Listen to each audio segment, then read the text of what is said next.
Hello students, today we are discussing आज जो Poddar college में एग्ज़ाम हुआ उसका पेपर अभी हम डिस्कस करते।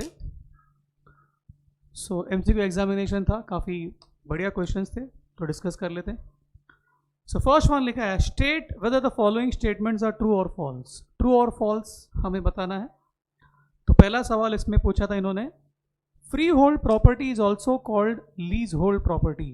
अब ये क्वेश्चन को आंसर करने के लिए पहले आपको ये पता होना चाहिए कि what is the meaning of free hold property and what is the meaning of lease hold property.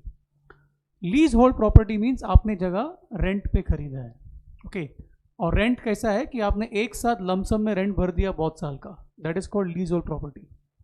And free hold property का मतलब क्या होता है, जमाने से वो प्रॉपर्टी आप ही का है, like right from generation you are owning it, that is called free hold property. So free hold property and lease hold property one and the same thing है, तो आंसर इज नो। इसके लिए इसका answer is false. False is the answer. Alright, so first question का answer is false, extremely sorry. Next, proprietor's capital is a liability for the business. That is absolutely true. The reason is, अपना subject में there is a concept called entity concept, जो बोलता है कि business is different from businessman. Okay, और हिसाब किताब किसका होता है, बिजनेस का होता है। So capital has been contributed by the businessman to the business. तो बिजनेस का फर्ज बनता है कि ये कैपिटल एक ना एक दिन बिजनेसमैन को वापस लौटा दे। इसके लिए कैपिटल बिजनेस के लिए लायबिलिटी है, correct. Next, goods withdrawn by the proprietor are debited to purchases account. The answer is again false, क्योंकि इसका जर्नल एंट्री होता है drawings account debit to purchases. इसका मतलब हम लोग परचेजेस अकाउंट को क्रेडिट करते हैं और ड्रॉइंग्स अकाउंट को डेबिट करते हैं। क्लियर है।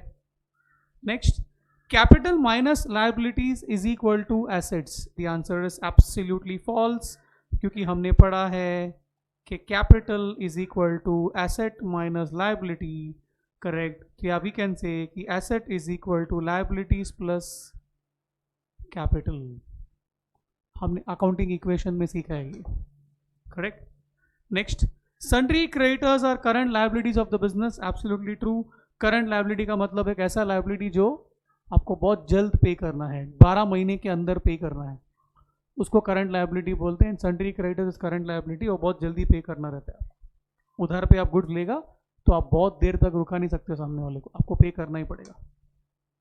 Next, select the appropriate answer for the choices given below for every statement. तो एमसीक्यू क्वेश्चंस है अभी। So bank loan taken will be debited to dash account. अभी हम बैंक से लोन लेते हैं तो हमें क्या मिलता है, को पैसा मिलता है, करेक्ट। तो पैसा मिलता है तो the journal entry will be like this, it will be bank account debit to bank loan.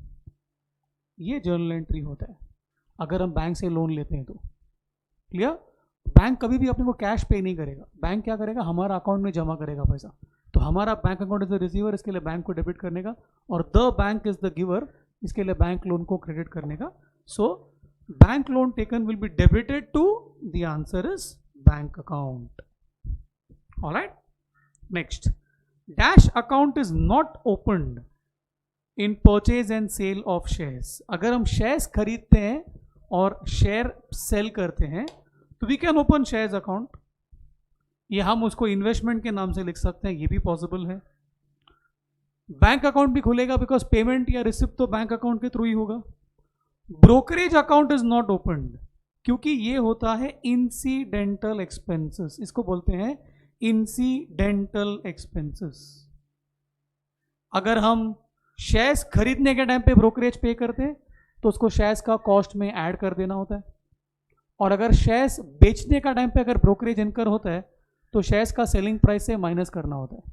Brokerage नाम का सेपरेट अकाउंट नहीं होता है, इसके लिए the answer is brokerage, correct. Next, in the journal transactions are recorded in order, in dash order. तो answer is chronological order. हम date wise record करते हैं ना, that is called chronological order. The payment of salaries is dash expenditure. Business में 3 type के खर्चे होते हैं, capital expenditure, revenue expenditure and deferred revenue expenditure. और बिजनेस का रोज का खर्चा को हम लोग रेवेन्यू एक्सपेंडिचर बोलते हैं, और सैलरी बिजनेस का रोज का खर्चा है, रिकरिंग खर्चा है, तो it is a revenue expenditure. Capital expenditure मतलब क्या, आपने एक फिक्स्ड एसेट खरीदा तो वो बन गया कैपिटल एक्सपेंडिचर, मशीनरी खरीदा, बिल्डिंग खरीदा, फर्नीचर खरीदा। What is the meaning of deferred revenue expenditure, कोई खर्चा आप करते हो एक बार लेकिन उसका बेनिफिट आपको बहुत साल तक मिलता है, that is called deferred revenue expenditure. Like for example कोई नया प्रोडक्ट लॉन्च करने के लिए आपने जबरदस्त खर्चा किया एडवर्टाइजमेंट का, तो एडवर्टाइजमेंट का बेनिफिट आपको बहुत साल मिल सकता है, ऐसा आपका उम्मीद है, then that is called deferred revenue expenditure. Okay, next, dash discount is never recorded in the books of account. Obvious answer is trade discount, trade discount कभी बुक्स में रिकॉर्ड नहीं करते, correct. Next, classify the following in real, personal and nominal accounts. Classification मांगे अपने से। Prepaid insurance, prepaid insurance is a representative personal account, इसके लिए answer personal account है। प्रीपेड, आउटस्टैंडिंग, एक्रूड, ये सब पर्सनल अकाउंट्स है। Warehouse rent, that's an expense, so it is a nominal account, correct, expense है वो। 12% debentures, it is a real account, क्योंकि वो इन्वेस्टमेंट है, इन्वेस्टमेंट है मतलब वो एक एसेट है, it's a real account. Goodwill is also a real account क्योंकि वो इंटेंजिबल एसेट है, ऑलराइट।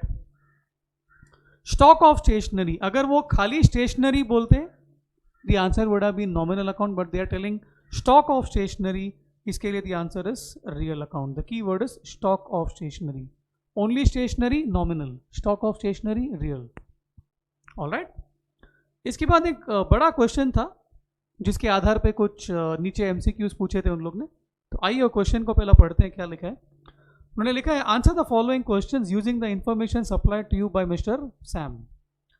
तो लेट अस सी क्या क्या इंफॉर्मेशन दिया है वहां पर।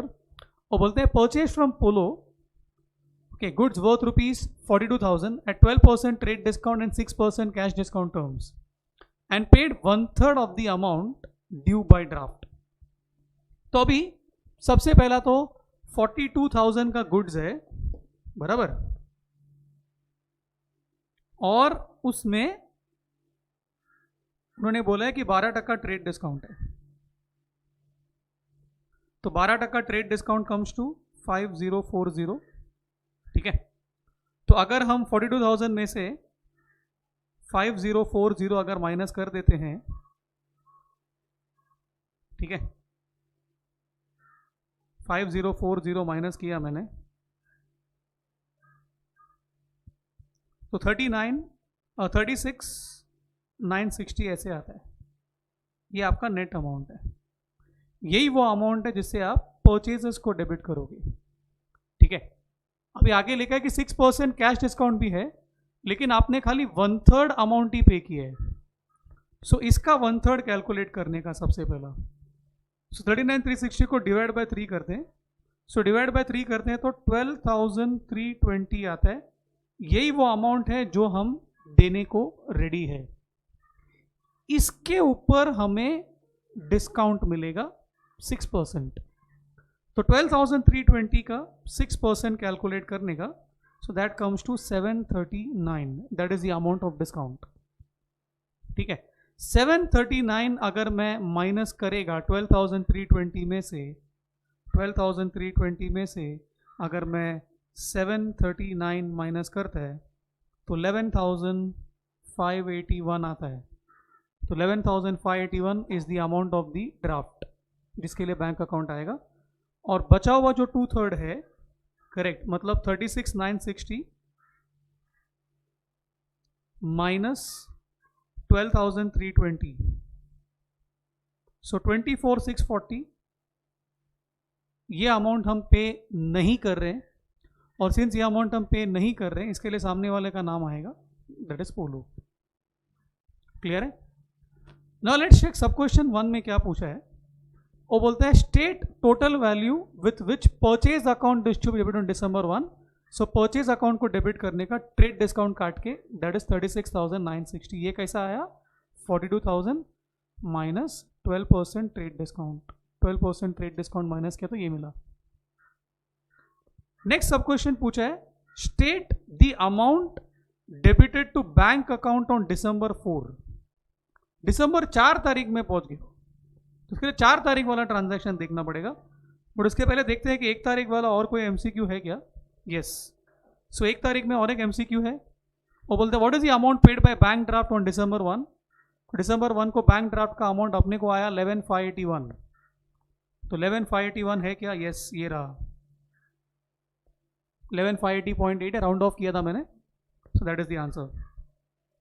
अभी हम December 4 तारीख की ओर बढ़ते हैं. 1 तारीख का और कोई सम तो मुझे दिख नहीं रहा है. करेक्ट. तो अभी हम 4 तारीख का देखते हैं.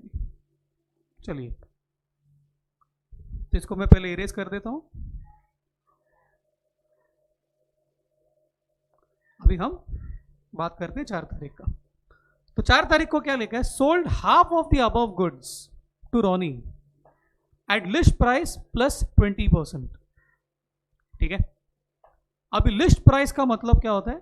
ये जो है ना, ये आपका लिस्ट प्राइस है. आई बात समझ में. लिस्ट प्राइस मतलब कैटलॉग प्राइस.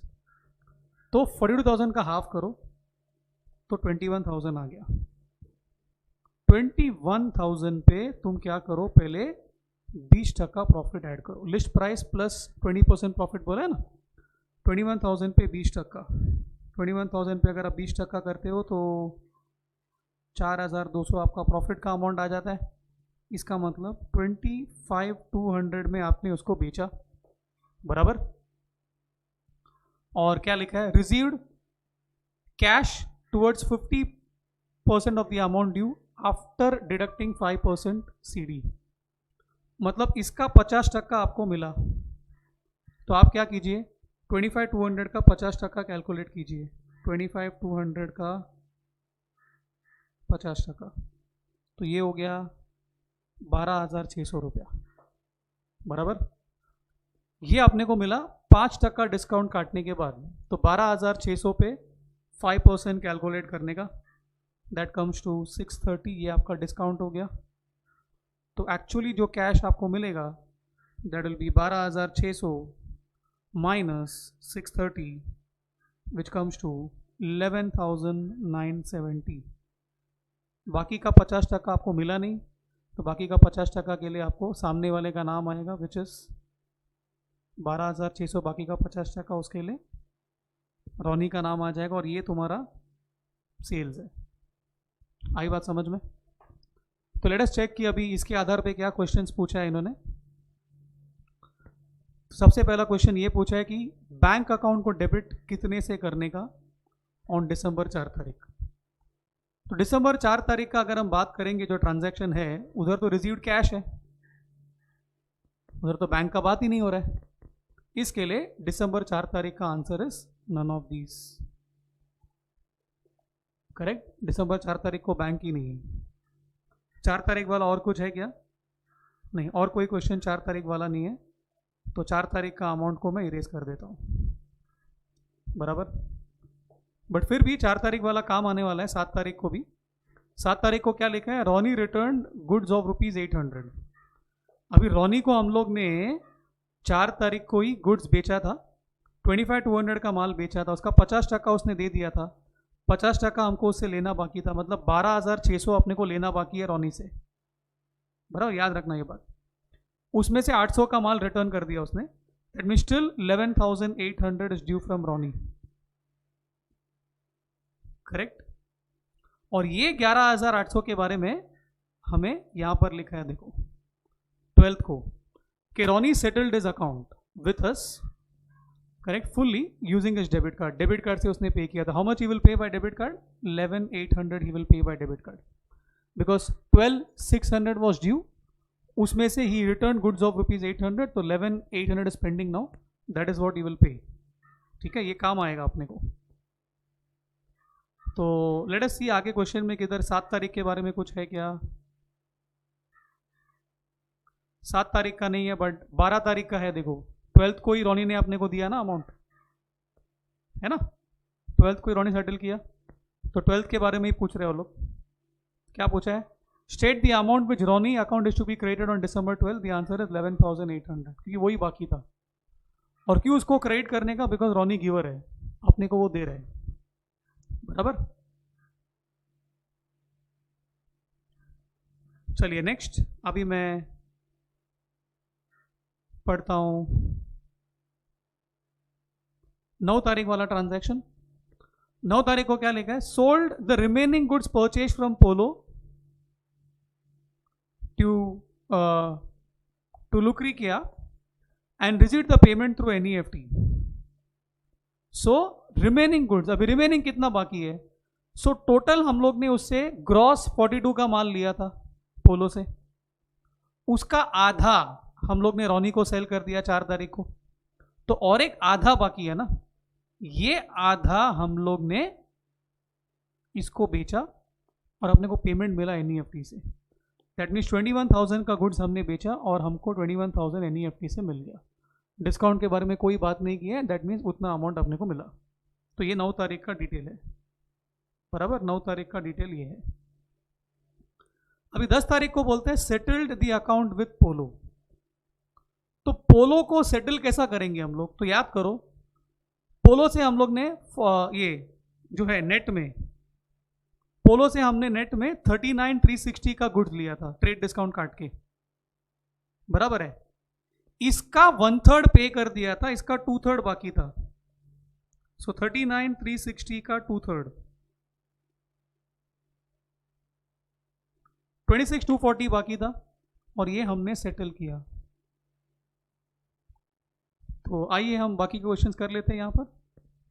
सो बोलते state the amount debited to ल्यूकेरियाज अकाउंट ऑन December 9। तो December 9 को हम ल्यूकेरिया को डेबिट कितने से करेंगे पूछता है। तो 9 तारीख का ट्रांजैक्शन आप देखेगा, हम लोग ने गुड्स बेचा था और स्पॉट पे अपने को पैसा मिल गया था।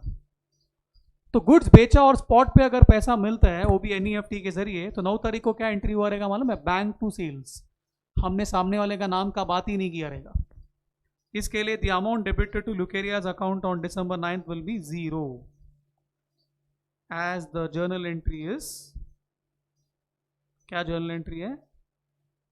Bank to sales. Why bank to sales? क्योंकि हमने गुड्स बेचा और उसी दिन अपने को पैसा मिल गया। Concept clear? नेक्स्ट, दिसंबर 10 तारीख का बात कर रहे हैं कि कौन सा अकाउंट को क्रेडिट करना है। 10 तारीख को क्या हुआ? What happened on 10th? हम लोग ने सेटल किया अकाउंट पोलो के साथ, मतलब हम लोग ने पोलो को पैसा दिया, पोलो रिसीवर है, पोलो को डेबिट करेंगे और कैश बैंक को क्रेडिट करेंगे। So it will be which account is to be credited पूछता है। तो क्रेडिट किसको करने का? क्रेडिट करने का सिर्फ कैश को, क्योंकि 10 तारीख को डिस्काउंट मिला करके कुछ बात नहीं हुआ है ना, तो विल क्रेडिट ओनली कैश, और ओनली कैश का ऑप्शन एक भी जगह पर नहीं है, बराबर। सिर्फ कैश अकाउंट को क्रेडिट करना है ऐसा एक भी ऑप्शन में नहीं है। इसके लिए the answer is none of these, correct. Only cash account will be credited on December 10th। So that finishes that बड़ा वाला क्वेश्चन। अभी हम नेक्स्ट बड़ा वाला क्वेश्चन देखते हैं क्या लिखा है यहाँ पे। Answer the following questions using the information supplied to you by messrs Suvarna. तो क्या क्या इंफॉर्मेशन दिया है देखो। बोलते हैं purchase goods worth ₹90,000 from Kapil who paid 200 labelling charges. हम लोग ने गुड्स परचेज किया कपिल से और कपिल ने हमारे बिहाफ में 200 रुपया लेबलिंग का चार्जेस पे किया, ठीक है। बाद में ऐसा पेड स्टेशनरी में ऐसा बहुत सारा ट्रांजैक्शन दिए। हम क्वेश्चन देख के फिर आंसर देते हैं। नवंबर 2 तारीख को बोलते हैं which account is to be debited for labelling charges and amount to be debited to purchase account, बराबर। सो वो बोलता है कि परचेज अकाउंट को कितने से डेबिट करने का और लेबलिंग चार्ज को कितने से डेबिट करने का। तो आंसर इज परचेज को डेबिट 90,000 से करने का, बराबर, एंड लेबलिंग चार्जेस को डेबिट 200 से करने का। तो which account is to be debited for labelling charges? तो लेबलिंग चार्जेस अकाउंट डेबिट होना चाहिए और वो भी 200 से होना चाहिए, बट एक भी ऑप्शन नहीं है। और amount to be debited to purchase account debit 90,000 से होना चाहिए, बट वो भी ऑप्शन नहीं है। इसके लिए आंसर है none of these. But answer याद रखना, आंसर ये है कि परचेजेस को डेबिट 90,000 से करना है और लेबलिंग चार्जेस को डेबिट करना है 200 से। ठीक है, तो ये नवंबर 2 तारीख का क्वेश्चन हो गया। अभी नवंबर 7 तारीख का बात करते हैं। State the accounts to be credited. नवंबर 7 तारीख को क्या हुआ? 7 तारीख को क्या हुआ? Paid stationery bill of ₹400 on behalf of किया our creditor for 500 to settle balance due to her. कितना बढ़िया क्वेश्चन है। पहला क्वेश्चन का मीनिंग समझो। क्वेश्चन का मीनिंग ये है कि किया हमारी क्रेडिटर है और हमको उसको 500 देने गए, और उसने शायद हमारे बगल वाले दुकान से स्टेशनरी परचेज किया था और वो स्टेशनरी वाले को उसको 400 रुपये देने का था। तो किया ने हमको बोला यार मेरा बिल सेटल कर दे और अपना अकाउंट को लेन देन खत्म कर दे, और वो बिल स्टेशनरी कितने का था? 400 का था। इसका मतलब 100 रुपये डिस्काउंट मिला अपने को। पहला ये बात समझो। अच्छा, अभी हम लोग जो स्टेशनरी का बिल पे कर रहे हैं वो क्या हमारा बिल है? नहीं। अगर हमारा बिल होता तो हम स्टेशनरी अकाउंट को डेबिट करते। किसका बिल हम पे कर रहे हैं? हम लोग किया का बिल पे कर रहे हैं, मतलब किया के बिहाफ में हम लोग पैसा पे कर रहे हैं। तो 7 तारीख का जर्नल एंट्री क्या होता है मालूम? 7 तारीख का जर्नल एंट्री मैं यहाँ लिख रहा हूँ। 7 तारीख का जर्नल एंट्री लाइक दिस: किया अकाउंट डेबिट 500, क्योंकि हम लोग किया के बिहाफ में पैसा दे रहे हैं, to cash only 400 and to discount received 100 रुपया। That is the entry of 7th। Okay, तो ये नॉलेज रख के हम लोग ये सब क्वेश्चन 2 का आंसर करते हैं। तो state the account to be credited, तो कौन सा अकाउंट को क्रेडिट करने का? तो we have to credit only, we have to credit cash and discount received. So cash and discount received credit करना चाहिए। That is the answer. Cash को क्रेडिट क्यों कर रहे हैं हम लोग? Credit what goes out. Discount को क्रेडिट क्यों कर रहे हैं? Credit all incomes and gains. और किया को डेबिट क्यों कर रहे हैं? Because she is the receiver of benefit. Correct. Next, over the state the account to be credited on नवंबर 9th। नवंबर 9th को क्या हुआ? नवंबर 9th को बोलते हैं रिसीव्ड द फॉलोइंग चेक्स। तो चेक्स मिला क्या क्या? 589 का चेक मिला towards cash sales to Priya. तो इसका जर्नल एंट्री क्या होता है? Bank to Priya, bank to sales, sorry. सो 9 तारीख का journal entry is bank to sales, मतलब यहाँ पे सेल्स अकाउंट क्रेडिट होएगा। फिर 732 मिला from Jack on behalf of Jill our debtor. On behalf of Jill our debtor, मतलब हमारा लेन देन जिल के साथ है, जैक के साथ नहीं है। तो इवन दो पैसा अपने को जैक से मिला, स्टिल हम लोग उसको लिखेंगे जिल के नाम से, बिकॉज हमारा लेन देन जिल के साथ ही है। मतलब ये सेकेंड वाला ट्रांजैक्शन का journal entry is cash account debit to Jill. Even दो पैसा जैक ला के दिया, जिल को क्रेडिट करेंगे। फिर 600 मिला टूवर्ड्स इंटरेस्ट ऑन इन्वेस्टमेंट, उसका journal entry is cash account debit to interest on investment. तो ये सब क्वेश्चन में क्या पूछा है उसने? वो बोलते हैं तुम कौन सा अकाउंट को क्रेडिट करेगा। तो पहले वाले में हम लोग सेल्स को क्रेडिट करेंगे, सेकेंड वाले में हम जिल को क्रेडिट करेंगे, और थर्ड वाले में इंटरेस्ट में क्रेडिट करेंगे। That is why the answer is this. One last question, state the account to be debited on नवंबर 10। नवंबर 10 तारीख को कौन सा अकाउंट को डेबिट करने का और कितना कैश पे किया है? तो नवंबर 10 तारीख का बात करते हैं। तो उसके पहले अच्छी थोड़ा आपको इजी करने के लिए मैं ये जो किच पिच है यहाँ पर सब रब कर देता हूँ, ताकि आपको थोड़ा फ्रेश लुक मिले, पढ़ने में आसानी हो आप लोगों को। November 10th, paid the following. So 800 has been paid towards refreshment. तो इसका journal entry is refreshment account debit to cash. 800 by check to Messrs Henry Stationery Mart towards stationery bill of last month. मतलब पिछला महीने में stationery purchase किया था, उसका payment हमने ये महीने में किया, तो उसका journal entry is Henry stationery mart account debit, Henry stationery mart account debit to bank. ये उसका जर्नल एंट्री। तो लास्ट मंथ आपने उधार में लिया था, ये महीना आप पे कर रहे हो। And the last one 700 is paid to Veni on account, so it is Veni account debit to cash. So क्या पूछा है एग्जामिनर ने? वो बोलता है कौन सा अकाउंट को डेबिट करने का। तो डेबिट किस किस को करेंगे? तो पहला हमने डेबिट रिफ्रेशमेंट को किया, सेकंड वाले में हमको डेबिट करना है हेनरी स्टेशनरी मार्ट को, और थर्ड वाले में वेनी को डेबिट करना है। तो कौन सा ऑप्शन में ये है, देखो yes, refreshment, Henry stationery mart और वेनी, ये डेबिट करना है, ठीक है। और कैश पेड, कितना कैश हमने पे किया, तो कैश एक्चुअली हमने खाली 800 और 700 यानी 1500 पे किया, क्योंकि ये 800 जो है चेक से पे हुआ है, तो cash paid is 1500, that is why the answer is this. So this was your paper analysis. I hope that was very useful to you. You came to know whatever mistakes you committed. For many more videos like this, please subscribe to our YouTube channel, Mensa Commerce Classes, and admissions are open for Standard 12. You may enroll with us. Thank you. Bye.